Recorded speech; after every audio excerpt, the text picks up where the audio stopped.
ما امشب مهمون داریم. قراره برای این مهمونی 2 تا سالاد درست کنیم. سالاد روسی و سالاد اندونزی. یه دونم دسر طالبی خیلی خوشمزه قراره برای بعد از شام درست کنیم. هم شیرینی یک مقوی درست کنیم کنار چای صرف بشه. از اونجایی که این سالاد نیاز به یکم پخت و پزم داره، ما میرم اول سراغ سالادمون که تا اون مراحل خرد و ریز کردنش و پخت و پزش رو انجام دادیم بتونیم اون وسط که داره مواد پخته میشه بریم سراغ دسر و شیرینیمون. پس لایک رو بزنید بریم سراغ سالادا. موادی که برای هر 2 تا سالاد به صورت کلی ما نیاز داریم: کلم سبز و بنفش، هویج، سیب زمینی و یه مقدار ژامبون و خیار شور و نخود فرنگی و بلال که شما هم میتونید از کنسروای جداگونه استفاده کنید، همین که کنسرو سبزیجات مخلوطش رو بگیرید. برای سسش هم فقط ماست و سس مایونز و نمک فلفل. بریم برای درست کردن 2 تا سالاد. برای سالاد روسیمون باید هویج و سیب زمینی رو نگینی خرد کنیم، ولی برای سالاد اندونزیمون باید کلم‌ها رو خیلی ریزش کنیم و هویج رو هم رنده کنیم. بریم که اینا رو آماده کنیم.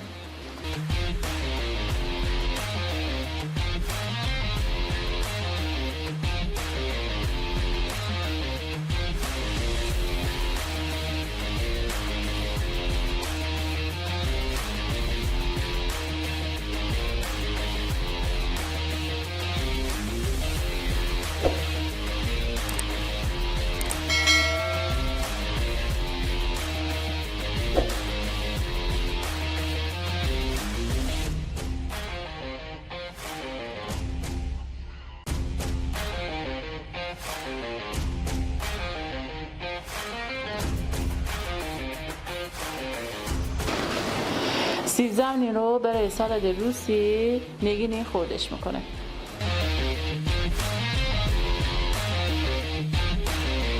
حالا این سیب زمینی ها و هویجای خورد شده رو میریزیم توی آب تا یکم پخته بشه، از این حالت سفتی در بیاد، نه اینکه له بشه. و بعد میریم سراغ ژامبون و خیار شور و سسمون تا اینا آماده بشن.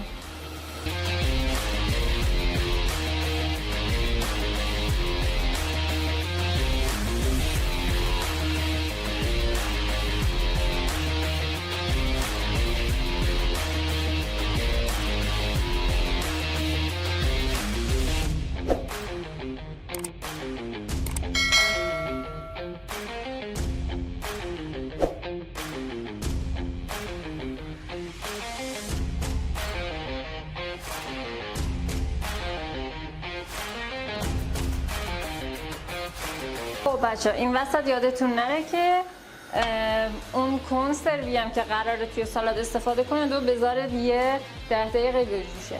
من ترجیحم اینه که از این سبزیجات مخلوط استفاده کنم، چون هم نخود فرنگی هم ذرت و هم هویج داخلش داره ترکیبی. اینو میذارم. حالا تا اون کنسرو و سیب زمینی و هویجمون آماده میشه بریم سراغ شیرینیمون و دوباره برمیگردیم سراغ سالادا. حالا این خرما رو حساش و پوستش میگیره.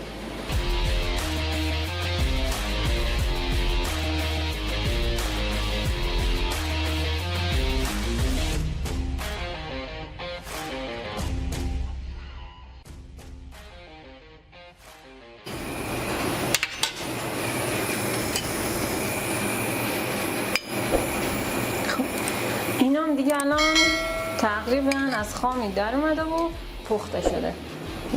اینجوری که بشه دیگه براش بسته.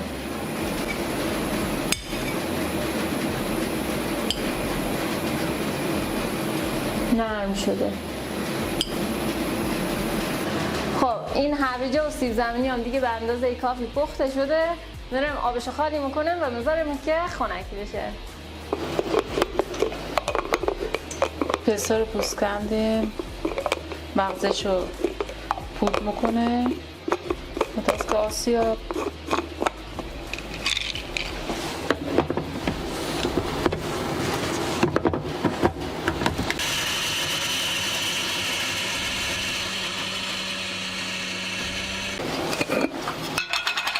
گردو آسیاب میکنن.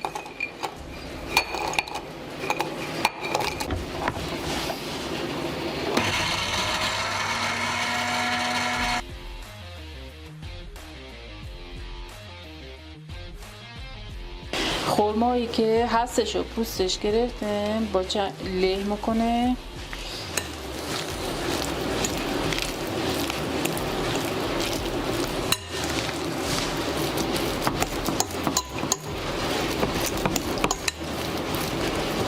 به ازای هر 5-6 عدد خرما 8 تا قاشق 4 تا قاشق از مغزیجات. حالا مغزیجات ما گردو داریم، هر مغزیجاتی که به طعم خودتون دوست می‌دارید.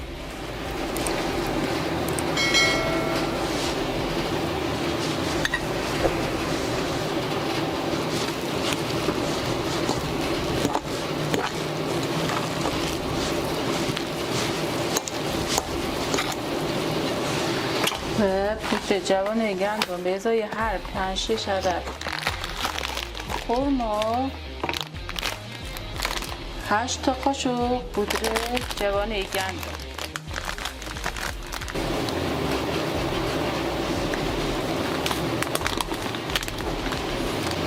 هلو به مقدار لازم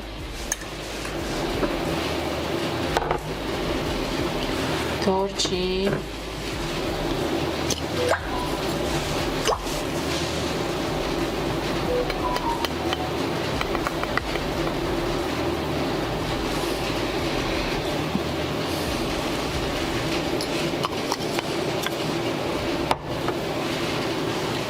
و گلاب.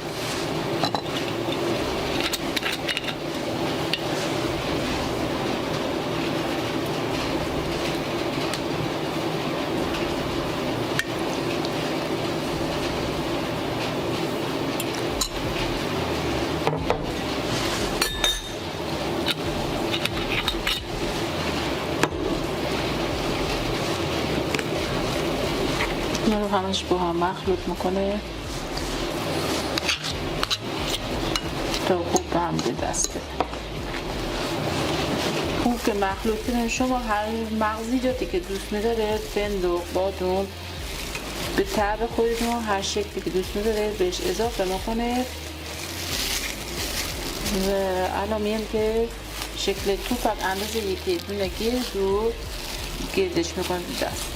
برین که به دستمون نچسبه، یه ذره دستمون تو آب میزنه.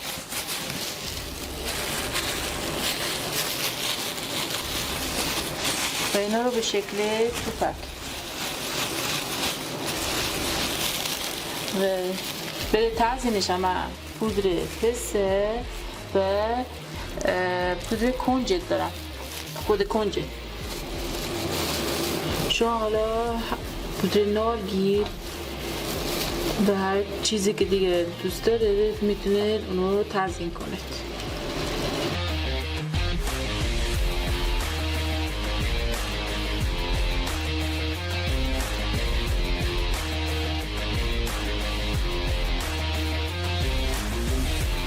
این هم از شیرینی خرمامون.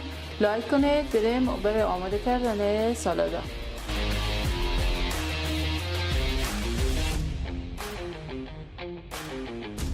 اول بریم سراغ سالاد اندونزی. لایک رو بزنید بریم که در ادامه انجامش بدیم. اول کلمای ریز شده رو با هم دیگه توی ظرف ترکیب میکنه. من همش اینجا بریزم تو ظرف. کلمای قرمز، کلمای سفید،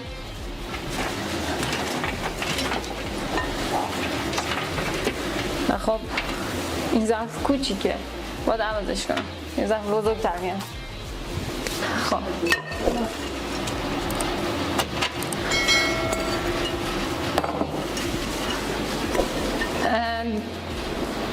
کلمه بنفش و سفید رو که قاطی کردیم، هویجای رنده شدمونم به این سالاد اضافه میکنه. باید به این ترکیب اون کنسرو نخود فرنگی و ذرتمونم یکم اضافه کنه.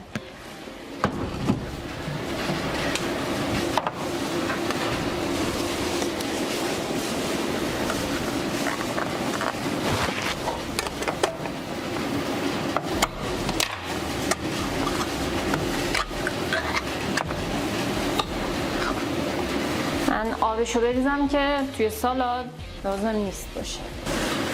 چون حس میکنم برای این حجم سالاد این مقدار کنسرو زیاده، همشو خالی میکنم توی این ظرف. بعد هر چقدر که دوست داشتم به سالاد اضافهش میکنم.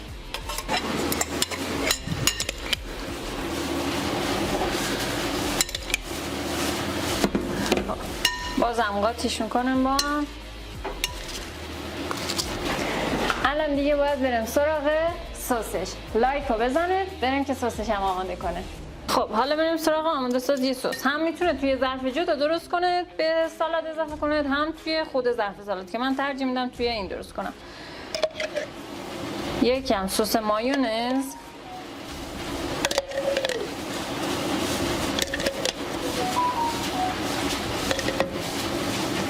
یکم هم ماست به سالاد اضافه میکنه.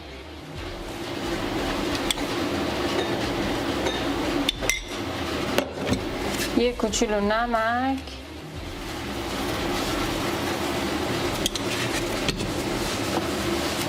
و یکم هم فلفل سیاه.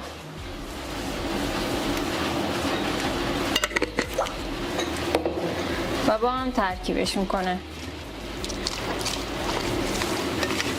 دیگه باید انقدر این سس رو بچشید، یا حالا اگه مثلا من توی همین ظرف درستش میکنید بچشید ببینید چجوری به ذائقتون خوش میاد. اگه دوست دارید طعم سس مایونز غالب باشه سس مایونز رو بیشتر بزنید. اگه ترجیح میدید که مزه ادویه‌اش بیشتر باشه اونو بیشتر کنید، ماستش بیشتر باشه اون. به این سس باید یکم ترشی هم اضافه بشه. معمولا آب لیمو اضافه میکنن ولی من به سرکه بالزامی که اضافه میکنم چون به نظرم خیلی خوشمزه تر از آب لیمو میشه. هم یه رنگ خیلی باحالی میگیره، هم مزهش خیلی فوق العاده میشه. یه کوچولو بهش سرکه بالزامی که اضافه میکنم.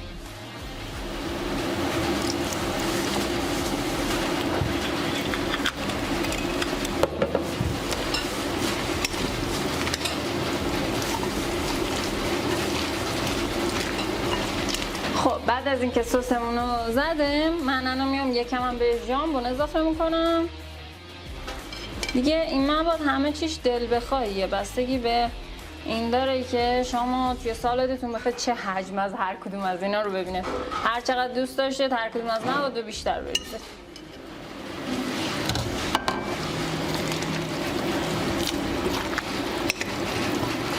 این سالادمون هم دیگه آماده.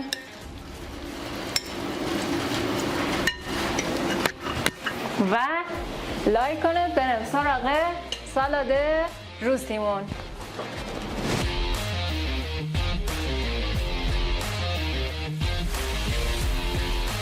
بریم سراغ سالاد روسیمون. برای سالاد روسی این سیب زمینی و هویجایی که پخته بودیم و گذاشته بودیم خنک بشه رو به همون نخود فرنگی و ذرتمون اضافه میکنه. حالا اینجا این خیار شورای ریز شده اونم به این سالاد باید اضافه کنه. ژامبون هم به این ترکیب اضافه میشه. حالا این سالاد رو به آرومی هم بزنیم که اون سیب زمینی و هویجا له نشن.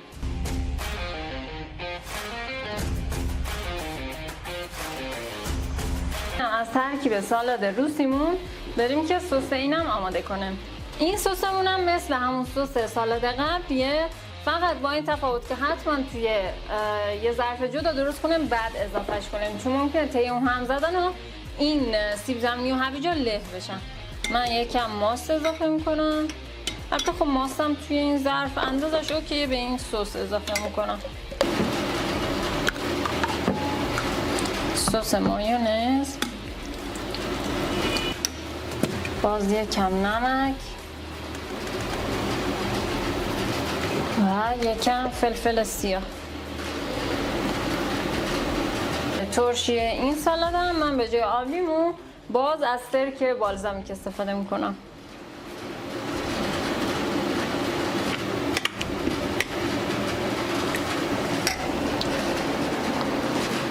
الان خوبه و به سالادمون اضافهش میکنه.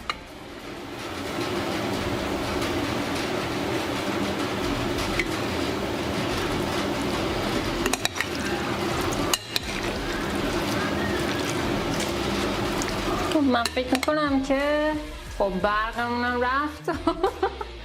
فکر میکنم که این سسش دیگه براش کافیه و بیشتر از این خیلی پرسس میشه. حالا توی این بیبرقی امیدوارم که خوب دیده بشه. میشه یکم روشنش کنم. اینم از نتیجه نهایی سالاد روسی. یه سالاد خیلی خوشمزه. سابسکرایب یادتون نره. بریم برای دسر.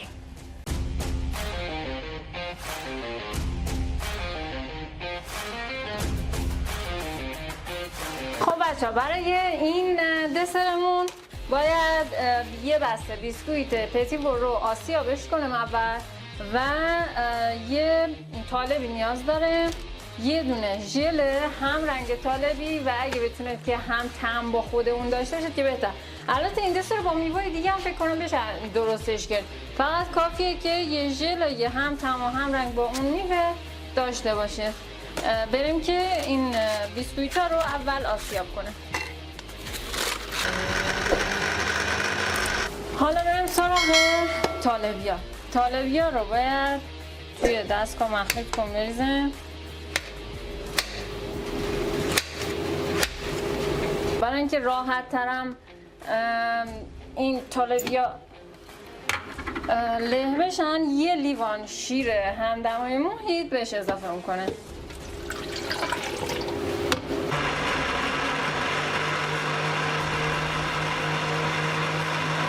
حالا باید ژلمون رو بهش اضافه کنه. اصلا ژل یه طالبی اگه بگیره، این طالبی رنگش نارنجیه ولی خود ژل طالبی رنگش سبزه. من برای اینکه میخواستم هم رنگی بشه و رنگش خوب در بیاد ژل یه امبر گرفتم. حالا ترکیب میکنیم، در نهایت که تستش کردم میگم که مثلا آیا خوب بوده یا اینکه نه، بهتره که همون طعمی باشه که داره از اون میوه استفاده میشه. برای اینکه این ژلمون هم درست کنه یه لیوان آب جوش بهش اضافه میکنه، به جای یه لیوان آب سردش یه لیوان شیر همدمای محیط بهش اضافه میکنه.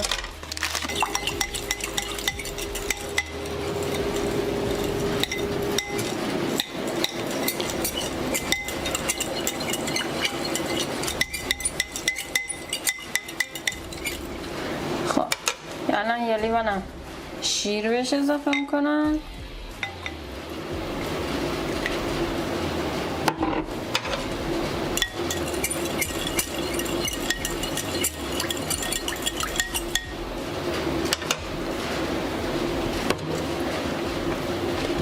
و به این ترکیب اضافهش میکنم.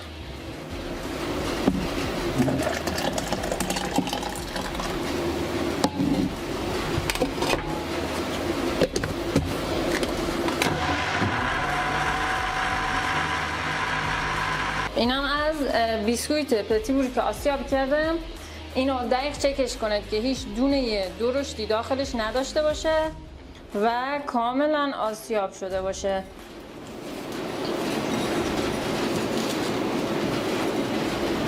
حالا اینم به ترکیبمون اضافهش میکنه.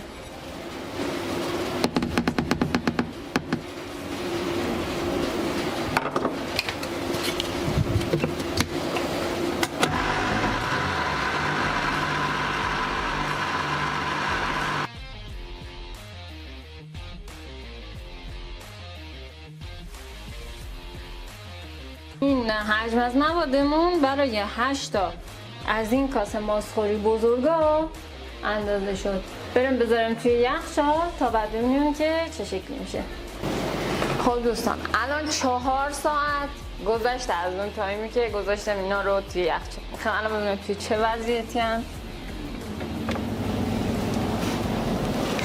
و همونجور که مشاهده میکنه این هنوز نبسته و شعله.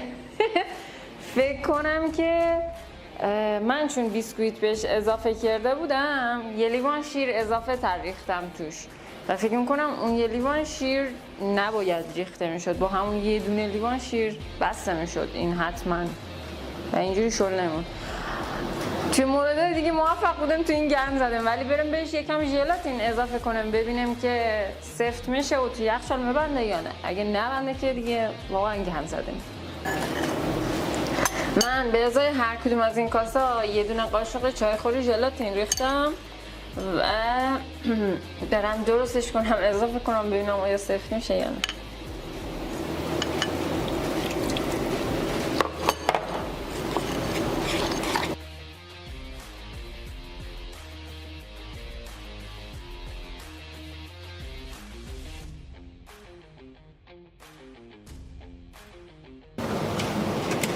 دیگه الان 1 ساعت و نیم گذشت، بالاخره این گرفت خودشو و دسرمون هم آماده شد. پس بچه ها اگه که شما مثل من خواستید که ژلاتین توش بریزید که همون 2 لیوان شیر رو اضافه کنید، ولی اگه نمیخواد که ژلاتین بریزید 1 لیوان شیر برای این دسر بذارید و یه تست کنید. مزهش هم خیلی بامزه شده، یعنی ترکیب طالبیا هم به و یه ذره مزه بیسکویت چیز عجیب غریبی شده ولی خوشمزه. این ویدیو رو لایک کنید، چنل ما رو سابسکرایب کنید و برامون بنویسید که دوست دارید بیشتر در مورد چیا براتون ویدیو بسازه.